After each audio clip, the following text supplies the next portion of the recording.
नमस्कार, स्वागत है आप सबका आज के इस स्पेशल अपडेट सेशन में जिसमें हम आपको आयोग द्वारा किए जा रहे गतिविधियों को अपडेट करते हैं। दो तीन न्यूज़पेपर ने लगातार छापा है अभी बीपीएससी 70वीं सिविल सर्विस एग्जामिनेशन के नोटिफिकेशन को लेके, और आप में से सब लोग लाइव करंट के क्लास में, करंट डिस्कशन के क्लास में अक्सर पूछते रहते हैं कि कब आएगा नोटिफिकेशन, कब आएगा नोटिफिकेशन। और मैं इस न्यूज़ के आने के पहले भी जितने भी बच्चों ने मुझे व्हाट्सएप पे पूछा था, मैं बार बार उसमें लिख रहा था कि अब लगता है कि नेक्स्ट मंथ नोटिफिकेशन आएगा। लेकिन अभी जो न्यूज़ में छपा है, हालांकि न्यूज़ को पढ़ने के बाद मुझे लगा कि ये सिर्फ एक तरीके का न्यूज़पेपर बनाम यूट्यूब का एक कनेक्टिंग न्यूज़ है। ऑथेंटिक मुझे अभी भी ये लग नहीं रहा है प्रॉपर। लेकिन एक चीज़ तय है, जो भी इस न्यूज़ को लिखा है या फिर इस न्यूज़ को आगे कन्वे कर रहे हैं, उन सब का जो मैसेज है वो क्लियर है। और ये मैसेज आयोग से जुड़ा मैसेज है कि निश्चित तौर पे अब आयोग का कैलेंडर गड़बड़ा जाएगा। ठीक है, जाहिर सी बात है कैलेंडर गड़बड़ा ही जाएगा, क्योंकि अब अगस्त लगभग 20-25 दिन बीत गए, 20 दिन बीत गए, 20-22 दिन बीत गए, तो अब 10 दिन इधर बचा और 30 दिन यानी 40 दिन है। इन 40 दिनों में संभव नहीं है कि प्रॉपरली एग्ज़ाम को ऑर्गेनाइज्ड कर ले आयोग। ठीक है, क्यों ऐसा हो रहा है? क्योंकि फॉर्म भरना एक जटिल प्रक्रिया है बिहार में। कभी सर्वर डिले हो गया, कभी सर्वर फेल हो जाने का प्रॉब्लम होता है, कोलैप्स हो जाने का प्रॉब्लम भी होता है, तो डेट बढ़ने के चांसेस तो होंगे ही, कैलेंडर गड़बड़ाएगा ही। और इसी संभावना को न्यूज़पेपर के माध्यम से और यूट्यूब चैनल के जितने करता धरता हैं, हर कोई आप तक पहुंचाने में लगे हैं। और सबसे अच्छा जो मुझे सेंटेंस लगा वो ये लगा कि आयोग का कैलेंडर बिगड़ने वाला है। जो आयोग ने कैलेंडर बना रखा है कि भाई मैं 30 सितंबर को पीटी ले लूँगा और 3 जनवरी से मेन का एग्ज़ाम ले लूँगा, निश्चित तौर पे आयोग का कैलेंडर अब गड़बड़ा जाएगा और उसके गड़बड़ाने के आसार हैं। और एक दूसरी महत्वपूर्ण बात यह आई कि अभी तक 250 पदों के लिए ही रिक्तियां आई हैं। शुरुआती दिनों में जब हम लोग नोटिफिकेशन पे बात कर रहे थे तो एक बात हमने ये भी की थी कि जो रिक्तियां हैं वो पूरी तरह से आयोग के पास आई नहीं है, और ये आयोग तब से इसी कारण को दोहराती रही है कि रिक्तियों के आने में विलंब है। और बहुत सारे जो महान विश्लेषक थे उनका कहना था कि नहीं भाई, जो कोर्ट में जो आरक्षण का मामला गया है वह मुद्दा है। हमने कहा था कि सारे मुद्दों का कुछ कुछ रोल हो सकता है। ठीक है, और यहाँ पे अब बात यही आ रही है कि मात्र 250 पद की रिक्तियां आयोग के पास है, जबकि अंदाजा था कि कम से कम 1000 से अधिक पद आने वाले हैं। ये विश्लेषकों का अपना विश्लेषण था जो बदलता रहता है समय कालखंड के अनुसार। वर्तमान में अब विश्लेषक ये 250 पदों का की रिक्तियों पर बात कर रहे हैं सारे। मैं खुद को विश्लेषक नहीं मानता, मैं आप तक सूचना पहुंचाने वाला खुद को मानता हूं। जो मार्केट में चल रहा है उसका वो कितना ऑथेंटिक है, इसी उसकी जो ऑथेंटिसिटी है उस पर मैं बात करने के लिए अक्सर आता हूं। अभी तत्काल हमारी टीम ने कहा कि ये जो न्यूज़ वायरल हो रहा है और लगातार मुझे भेजा जा रहा है, हम लोगों की टीम को भेजा जा रहा है, और हम लोग देख भी रहे हैं यूट्यूब पे हर कोई इस पे बात कर रहा है, तो मुझे भी बात करनी चाहिए।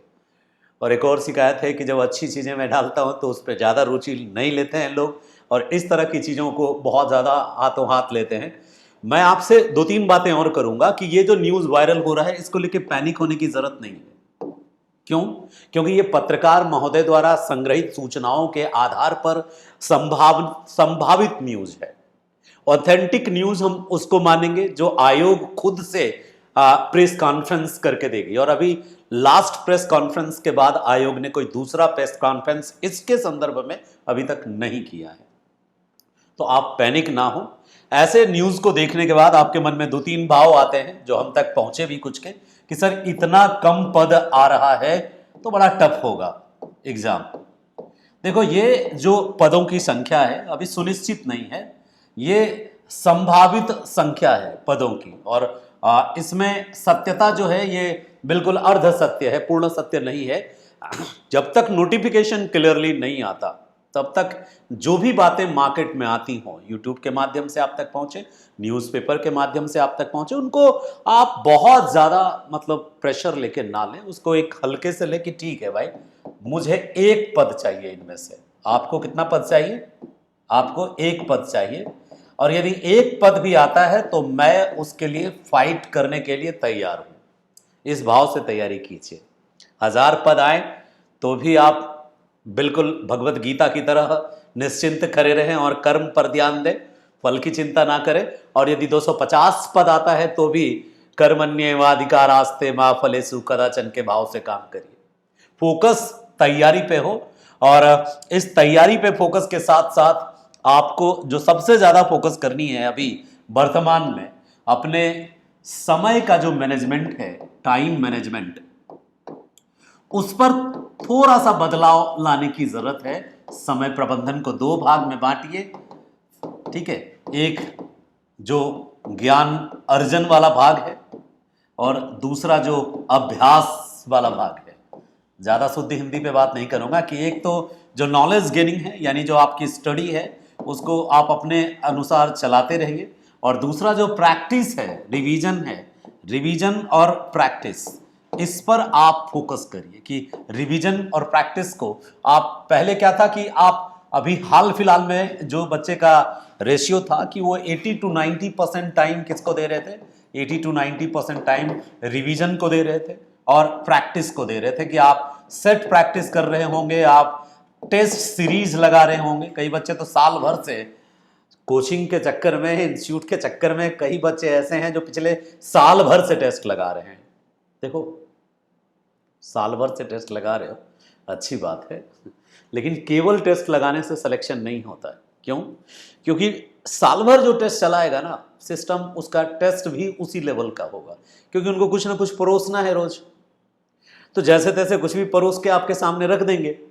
साल भर टेस्ट नहीं लगाना है, उसका तरीका बदल लो कि साल भर जो आप जो स्टडी कर रहे हो ना, उसका प्रैक्टिस करो। जैसे मान लो यदि आप स्टडी कर रहे हो, आप बिहार स्पेशल, तो बिहार स्पेशल का टेस्ट लगाओ उसी समय जब आपने स्टडी किया, और ज़्यादातर कोशिश करो प्रीवियस ईयर क्वेश्चंस को पहले लगाएं, तब जा करके फिर टेस्ट सीरीज की तरफ मोड़ें, ठीक है। तो टेस्ट सीरीज जो हो वो फुल टेस्ट, अब जो लगा रहे थे आप, फुल टेस्ट के साथ आप सेक्शनल टेस्ट की संख्या भी आप बढ़ाइए, ठीक है। जो सेक्शन वाइज टेस्ट है, यानी सब्जेक्ट वाइज टेस्ट है, सेक्शनल टेस्ट, उस पर भी आप थोड़ा फोकस कीजिए। सेक्शन वाइज, खंड वाइज, जैसे मान लीजिए बिहार स्पेशल के कुछ टेस्ट और बढ़ा दीजिए, या हिस्ट्री का टेस्ट, या ज्योग्राफी का टेस्ट, या फिर करंट के टेस्ट जो हैं अलग से जिसमें प्रैक्टिस हो, वो आप प्रैक्टिस कीजिए, ठीक है। कोई भी टेस्ट सीरीज है, जैसे हमने भी अभी जो टेस्ट सीरीज लॉन्च किया है उसमें 10 टेस्ट हम दे रहे थे। अभी हम टेस्ट सीरीज को और इंक्रीज करेंगे, उसके टाइमिंग को भी इंक्रीज करेंगे कि चलो उसके बीच का गैप दें और उससे रिलेटेड मटेरियल भी हम लोगों तक पहुंचाएं। ये हमने प्लान किया है कि उसी सिस्टम में, आप जैसे स्वच्छंद लर्निंग ऐप है, आप उस पर खोलेंगे ना, तो हमने फ्री टेस्ट नाम का भी एक सेक्शन बना दिया है। और फ्री टेस्ट में अभी तो हमने एक फुल टेस्ट डाला है, आगे आने वाले समय में 2-3 और नए फुल टेस्ट डालेंगे जो कि रिलेवेंट होगा, ऑथेंटिक होगा एग्जाम पॉइंट ऑफ व्यू से। तो आप यदि ऐप पे हैं तो 1-2 बार उसकी प्रैक्टिस कीजिए। जब आप स्टडी से बोर हो जाते हैं, मान लीजिए 4 आवर की स्टडी है आपकी और 4 आवर की प्रैक्टिस है, ऐसा यदि बांटा है, कोई कोई इसी को रेशियो बदलते रहता है, 6 आवर प्रैक्टिस कर रहा है और 2 आवर स्टडी कर रहा है। यदि वो पुराने ओल्ड स्टूडेंट हैं तो अक्सर ये करता है, 2-2.5 घंटा रिवीजन किया और अगले 2 सेट लगा लिया, एक मॉर्निंग में, एक इवनिंग में, एक सेट प्रैक्टिस कर लिए।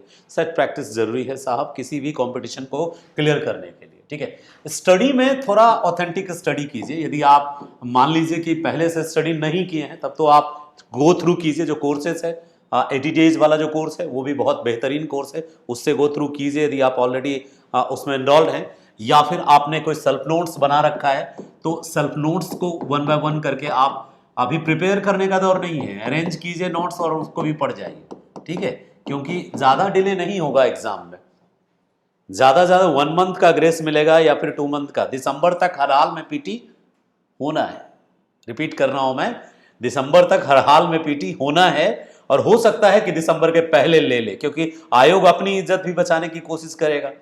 नए अध्यक्ष हैं, उनकी अपनी प्रेस्टीज इश्यू भी है, कैलेंडर गड़बड़ाएगा तो गालियां तो आयोग को पड़ेगी, तो एक बच्चा का कमेंट पढ़ रहा था, मैं कमेंट पढ़ता रहता हूँ, मुझे अच्छे बुरे कमेंट्स में कोई खास फर्क नहीं पड़ता मेरे माइंड पे। तो एक बच्चा बीपीएससी आयोग को ही गाली लिख रहा है आयोग को गंदा कह रहा है। तो देखो ये चीज़ें उस बच्चे की मानसिकता दिखाती है। हमें कभी भी ना इमेच्योरिटी नहीं दिखानी चाहिए, खास करके सोशल साइट्स पे इमेच्योरिटी दिखाना आप अपना परिचय देते हैं अपने मानसिक स्तर का। यदि आप मानसिक दिवालियापन का शिकार हैं, मानसिक रूप से खोखलेपन का शिकार हैं, तो आप हीन भावना से ग्रसित हैं, तो आप लोगों पे गलत तरीके के कमेंट्स लिखते हैं, आयोग को गाली देते हैं। नहीं, आयोग की अपनी कुछ मजबूरियां होंगी, आप आयोग में होंगे तब आपको समझ में आएगा। एक छोटा सा सिस्टम चलाने में लोगों का दिमाग खराब हो जाता है, ठीक है। एक छोटा सिस्टम, आलस है और भी कुछ टेंशन है, प्रॉब्लम है, कई तरीके की बातें आती है। तो अब सोचो उतना बड़ा आयोग 9 लाख बच्चों का तैयार एग्जाम लेगा, उनके साथ भी तो टेंशन होगी कि जितने भी उनके सबऑर्डिनेट्स हैं उनके साथ कोऑर्डिनेट करना, सरकारी सिस्टम का दबाव झेलना, उस पर आयोग भी, और बड़े बड़े सिस्टम, एनटीए का क्वेश्चन पेपर आउट हो जाता है, आज नेट का पेपर हो रहा है, आपको पता होना चाहिए कि नेट के भी क्वेश्चन आउट हो जा रहे हैं। ऐसे में आयोग पर कितना दबाव होगा। पिछले प्रेस कॉन्फ्रेंस में आयोग के जो अध्यक्ष थे, उनका जो स्टेटमेंट सुन रहा था, बेचारे अपने दबाव को वो स्पष्ट कर रहे थे कि आयोग पर बहुत दबाव है कि वो बेहतर से बेहतर तरीके से परीक्षा को कंडक्ट करे, ठीक है। तो चलिए, ये तो मेरी आज की ये आपके साथ डिस्कशन था, और इस डिस्कशन का मेन मेरा मुद्दा था कि अगले माह कैलेंडर जारी होगा। ये न्यूज़पेपर में आया है, यानी पत्रकारों की माने तो अगले माह कैलेंडर जारी होगा, मतलब नोटिफिकेशन आएगा, न्यू कैलेंडर जारी होगा, अपडेट कैलेंडर आएगा, ठीक है। और नोटिफिकेशन के साथ साथ एक बात और याद रखना है कि यदि मान लीजिए कि नोटिफिकेशन आता है अगले माह, तो एग्जाम कब होगा? जाहिर सी बात है, आफ्टर नोटिफिकेशन नॉर्मली 90 डेज के अंदर एग्जाम होता है। अब यदि इस हिसाब से देखें तो सितंबर में यदि नोटिफिकेशन आता है तो अक्टूबर, नवंबर और दिसंबर, ये 90 दिन है। तो एग्जाम नवंबर में भी हो सकता है, दिसंबर में भी हो सकता है प्रीलिम्स। और क्यों ऐसा कह रहा हूं कि कोई ऐसा संवैधानिक प्रावधान नहीं है कि 90 दिन में ही लेना है। ये फॉर्म भरवाने में 30 दिन यहाँ लग सकता है, 40 दिन लग सकता है, और एक बार फॉर्म ये भरवा लिया तो लगभग 15-20 दिन लगेगा इसको एडमिट कार्ड क्रिएट करने में, और बाकी सारे प्रोसेस में जो इनका टेक्निकल वर्क होता है, तो टेक्निकल वर्क में 50 to 60 डेज कंफर्म लगना ही लगना है। तो इस हिसाब से मुझे लगता है either last week of November और फर्स्ट वीक ऑफ दिसंबर इनको प्री लेना है। और उसके बाद याद रखना, प्री के बाद ये मेंस के लिए ज्यादा समय नहीं देगा आपको। क्यों नहीं देगा? मेंस में बच्चों की संख्या कितनी आ जाती है? लाखों से कहां आ जाता है, ये हजारों में, और हजारों बच्चों का ये बहुत इजीली ले सकते हैं एग्जाम। तो उसका जो डाटा और उसका जो टेक्निकल वर्क होगा वो बहुत इजीली ये प्रिपेयर कर लेंगे। इसलिए प्री में जितना ज्यादा लेट होगा, मेन के लिए उतना ही कम समय मिलेगा।